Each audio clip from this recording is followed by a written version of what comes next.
వీక్షించాం. మనోనేత్రంతో ఎక్కడో మనందరం కూడా నాకు తెలిసి 24,000 మహాయుగం ఈ రామాయణం ఎప్పుడు జరిగింది? అక్కడికి వెళ్ళిపోయి అక్కడ ఘట్టానంతా వీక్షించి చిట్ట చివరి లంక నుంచి అయోధ్య ప్రయాణం మానసిక గ్రంథాలు చేసినామా?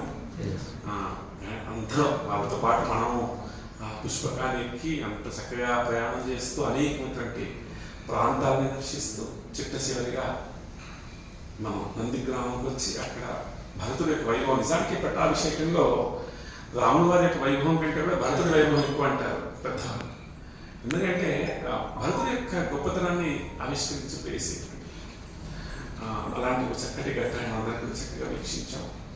గుహుడి గురించి కూడా చక్కని విషయాలన్నీ కూడా తెలుసుకున్నాం మనం. ప్రవచించాం చక్కగా. అయితే ఇలాంటి కథ లేకుండా నిజంగా సీతా కళ్యాణం చేస్తే ఎలా ఉంటుంది? ఎప్పుడు కూడా మన జీవితంలో ఏదైనా ఒక కార్యం చేసినప్పుడు, అందుకే నేను ఎప్పుడూ శివపార్వతుల కథ చెప్తుంటాను. గంగా తీరంలో పోతూ ఉంటే మీ అందరు గుర్తుంటుంది కథ.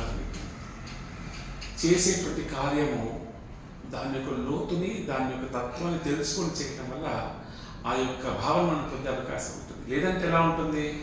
ఒక ఫార్మాలిటీ లాగా మాత్రమే ఉంటుంది. అంతేకాదు రోజు రాముడి కళ్యాణం అంటే అందరు చేస్తున్నారు, భారతదేశంలో అందరు చేస్తున్నారు, ప్రపంచవ్యాప్తంగా చేస్తున్నారు, మెడ్చల్లోనూ చాలా మంది చేసుకుంటారు, తప్పేం కాదు. అందరు కూడా సీతా కళ్యాణంలో వెళ్తున్నారు, చక్కగా చేస్తున్నారు. కానీ ఒక కళారూపంలో ఆ రామాయణం యొక్క సారాన్ని మన హృదయంలో పెట్టుకొని ఇప్పుడు మనం చేసేటువంటి కార్యం సీతా కళ్యాణం అంటే, ఓహో ఇది ఏమిటి సీతా కళ్యాణం అంటే సీతమ్మవారు రాముని కలుసుకోవడమే కాదు, ఆత్మ పరమాత్మని కలుసుకోవటం. ఓహో వారికి పట్టాభిషేకం జరిగినటువంటి రోజు, ఓహో పట్టాభిషేకం అంటే ఏమిటండి అంటే సమస్తమైనటువంటి, అంటే ధర్మ అర్థ కామ మోక్షములకు ప్రతిరూపాలు ఉన్నటువంటి వారు సేవిస్తుండేటువంటి ఆ దర్శనం అంతా కూడా పొందటం. భగవంతుడు ఇలాంటి చక్కని విషయాన్ని మనందరూ తెలుసుకొని ఈ కార్యం చేయటం వల్ల చాలా చక్కని భావాన్ని పొందేటువంటి అవకాశం ఉంటుంది. అలాంటి చక్కటి కార్యక్రమాన్ని ఏర్పాటు చేసినందుకు మొట్టమొదటిగా గౌరవ ప్రభుజీ కాల్ చేశారు నాకు, అండ్ ఐ థింక్ కమిటీ వాళ్ళకి కాల్ చేశారు.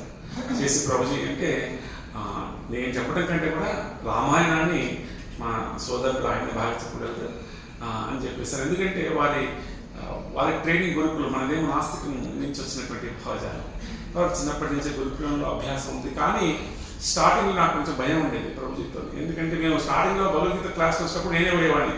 గౌరవ కుటుంబం నాకు చెప్పారు, ప్రభుజీ మీరు కూడా. ఎందుకంటే అది నిరాకారం నుంచి వచ్చినటువంటి భావజాలం, నిరాకార తత్వం నుంచి వచ్చినటువంటి వారు అనమాట. సో భగవద్గీతలో మనమేమో సాకార తత్వము. ఇక్కడ ఈ షిఫ్టింగ్ అనేటువంటిది చాలా కష్టం. అంత ఈజీగా తెలిసి సిద్ధాంతపరంగా